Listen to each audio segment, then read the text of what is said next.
Good day everyone, I am Clarissa May C. Valoring, and this time let's talk about the financial plan of our business. First, we have here the monthly indirect cost or our fixed cost. We include the salaries expense for our employees, for the rent, advertising expense, etc. So we have here the total indirect cost of 24,500. For our indirect cost per unit, we just simply divide the 24,500 divided by the 6,000 units of milk tea products that we were able to create for the entire month. So that gives us to 4 pesos and 8 cents. For the direct cost, we based it on our daily operation. So we have here the fruit supplies, condensed milk, evaporated, etc. We have here a total direct cost of 5,750. And for the direct cost per unit, 5,750 divided by 200 units, we get 28 pesos and 75 cents. 200 units were able to create coming from this entire variable cost.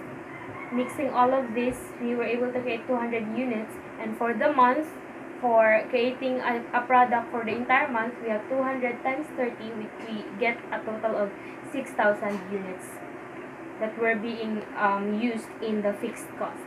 This time, let's have the selling price. We use the cost plus pricing system. We have here the indirect cost plus the direct cost, which is 4 pesos and 8 cents plus 28 pesos 7.75 equals 32 pesos and 83 cents. Ira and I decided to have a 60% markup price. So by getting the selling price, 60% times 32.83 plus the 32.83, we get 52 pesos and 53 cents. Now we have here the investment needed or our capital requirements. We have here the fixed assets, which includes the blender, the measuring spoon, measuring cups, etc. We have here a subtotal of 23 pesos and 23,638 pesos. So that is 32.6% of our entire capital. For our pre-operating expenses, we include the business plan preparation cost, the canvas expense, the trial production. We have a subtotal of 6,500 pesos. And that is equivalent to 8.9% of our entire capital. Next, we have here the working capital, which includes our direct material, and we estimated it into 30,000 pesos. We also have here the operating expenses, which is our fixed cost, the 24,500. We have a subtotal of 54,500. All in all, adding the working capital plus the operating expenses plus the fixed cost, we get a total of 84,638 pesos. So that is for our capital needed. We have here the projected profit and loss statement for our monthly income statement. We get the sales by getting the product of 52.53 times 6,000 units. We get 315,180, and for our less or our cost of goods sold, Ira and I estimated that there would be 3,500 units sold during the month or during the entire month of operation. So we get a total of 183,855. So subtract the sales from subtract the cost of goods sold from the sales, we get a total of 132,000. So 132,000 subtracted by the operating expenses of 24,500, so we get 107,500. Next, we have here the annual income statement. For our sales, still the price times the units.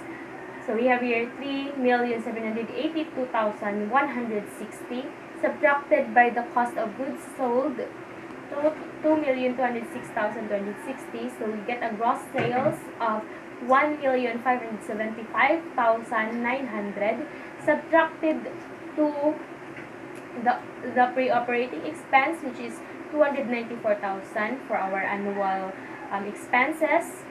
We get a net income or annual net income of 1,281,900.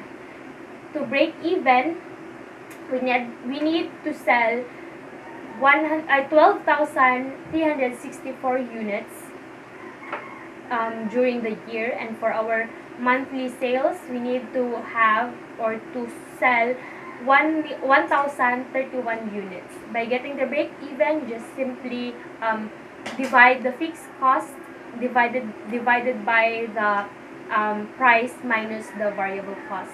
Next, we have here the balance sheet.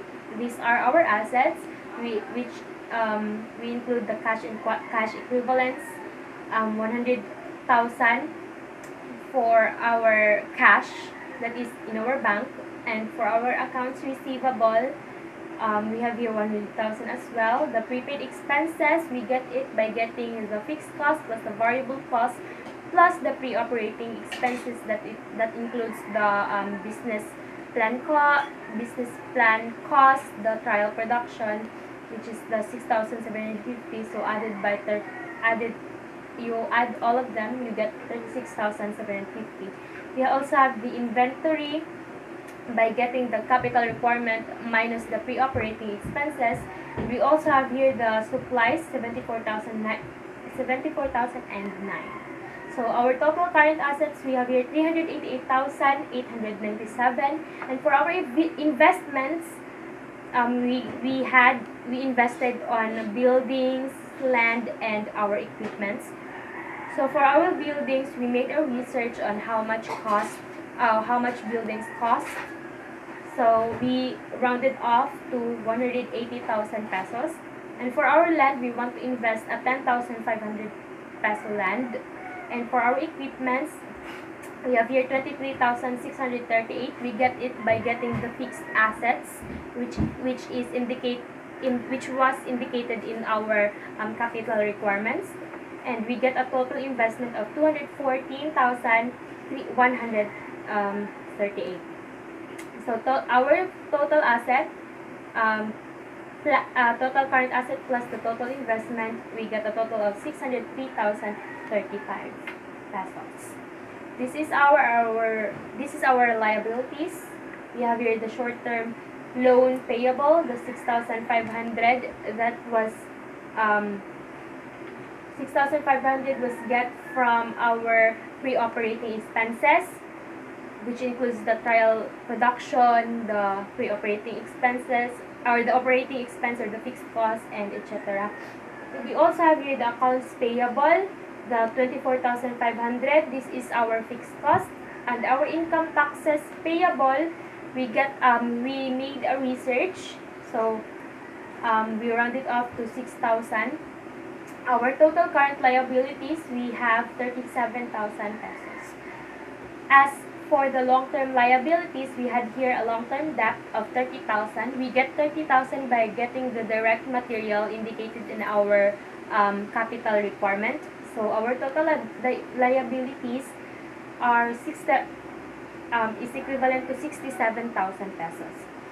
We have here also the owner's equity. We have here the common stock and the retained earnings. The common stock were our sales, and the retained earnings were the cost of goods sold in a month. So we have here a total of 499,035 pesos.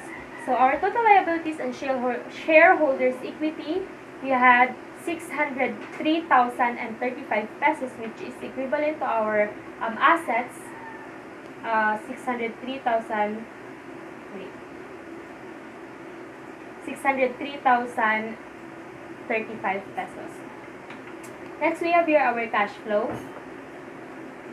For our cash flow, we have here the net earnings, which is 107,500. We get this by getting the net income for a month. And then we also have here the depreciation of 1,500.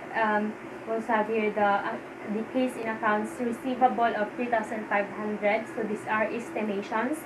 And increase in accounts payable, we have here 6,500. So we referred it to to our short-term loan earlier to 6,500.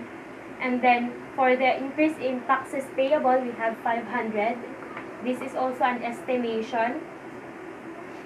So we also have here the increase in inventory of 5,750. 5,750 we get from the variable cost since it is coming from the stocks. And our net cash from operations, we have here 24,500. This is our fixed cost.